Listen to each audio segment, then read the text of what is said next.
வேட்டை படத்துக்கு அப்புறம் நீண்ட இடைவேளைக்கு பிறகு மாதவன் நடிப்புல வெளிவந்த திரைப்படம் இறுதிச் சுற்று. இந்த படத்தை சுதா கோங்கரா இயக்கியிருந்தாங்க.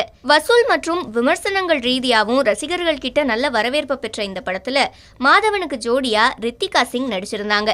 குத்துச்சண்டை பயிற்சியாளரா வரும் மாதவன் அவர்கிட்ட பயிற்சி பெறுபவர்களை உலக சாம்பியனாக்க தீவிரமா போராடுவாரு. அதுல அவருக்கு ஏற்படும் தடைகள், தடங்கல்கள், சோதனைகள், அரசியல், அதை மீறின முடிவு, அதெல்லாம் தான் இறுதி சுற்று படம்.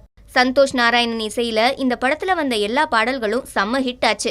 இதுல ஹீரோயினா நடிச்ச ரித்திகா சிங்குக்கு தேசிய விருது கூட கிடைச்சது. இந்த நிலையில இறுதி சுற்று படத்துக்கு மேலும் பெருமை சேர்க்கிற விதமா ஒரு கௌரவம் கிடைச்சிருக்கு. இந்த படம் தற்போது 29வது டோக்கியோ இன்டர்நேஷனல் ஃபிலிம் ஃபெஸ்டிவல்ல கலந்து கொள்ள தேர்வாயிருக்கு.